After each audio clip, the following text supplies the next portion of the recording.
What if I told you that when the Tyrannosaurus Rex looked up at the night sky, it didn't see the cold, dead rock we see today? It saw fire. For 50 years, every geology textbook on Earth agreed on one undisputed fact. The moon is a corpse, a geological fossil that died somewhere between 3 and 4 billion years ago. We were told it cooled off, solidified, and turned into a silent gray graveyard long before complex life even crawled out of Earth's oceans.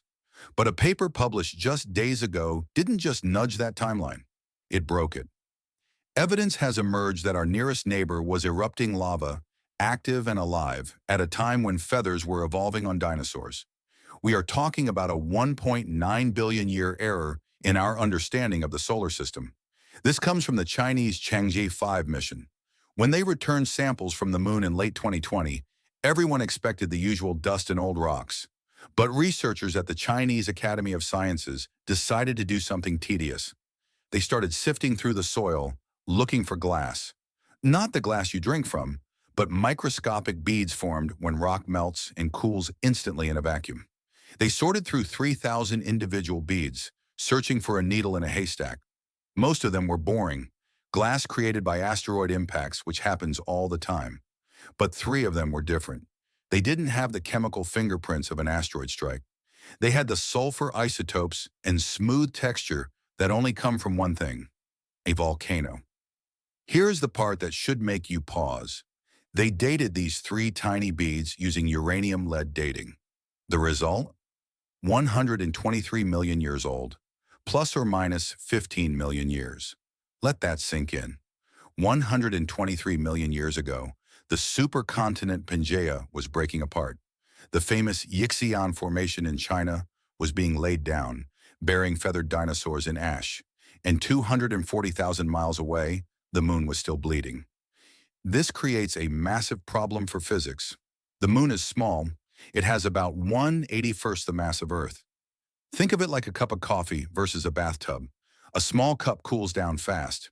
By all our thermal models, the moon should have lost its internal heat billions of years ago, should have been a solid cold stone all the way through. So how did it stay molten until the Cretaceous period? The leading theory right now is terrifyingly simple. We don't know. The samples showed high concentrations of rare earth elements, thorium and uranium. These are radioactive. It is possible that the moon's mantle didn't cool evenly.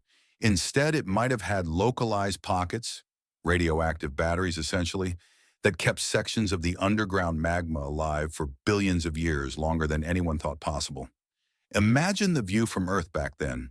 If you were a dinosaur standing in a clearing on a clear night, looking up at the moon, you might have seen a faint, deep red star appearing on the dark side, a fire fountain. Because of the moon's low gravity, these lava fountains wouldn't just be little spurts like in Hawaii. They would jet molten rock tens of kilometers into the vacuum of space, a silent, glowing geyser visible from the surface of Earth. Now, we have to look at this critically. Not everyone is buying it. A separate group of researchers from Brown University is pushing back. They argue that these beads might just be impact glass from a meteorite strike that reset the clock. They say if you hit a rock hard enough, you can mimic a volcano. But the original team is standing firm. They point to the sulfur. When magma erupts in a vacuum, sulfur gases escape in a very specific way that leaves a unique chemical signature in the remaining glass. These beads have that signature. Asteroid impacts usually don't. If these beads are truly volcanic, the implications are staggering. First, it means our models of how planets cool down are wrong. If a body as small as the moon can hold on to its heat for 4.5 billion years, then Mars is almost certainly still active underground today. But here's the implication that might actually change our future. If the moon was erupting that recently, it means there are lava tubes up there that are young, pristine, structurally sound. We have been looking for caves on the moon to build bases in to protect us from radiation. We thought we would be moving into ruins that were billions of years old, potentially collapsed or filled with dust. Instead, we might find tunnels that were carved out yesterday in geological terms. It also suggests the interior of the moon isn't as dry as we thought. These eruptions were driven by gas. That means deep down, there are volatiles. Water, carbon, sulfur. The ingredients for life. or at least the ingredients to sustain a colony, might still be trapped in these young volcanic rocks.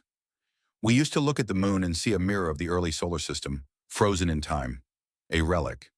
But this discovery suggests it's not a relic, it's a survivor. It suggests that while life was fighting for dominance on Earth, the moon was fighting a battle of its own against the cold of space, and it held out for billions of years longer than we gave it credit for.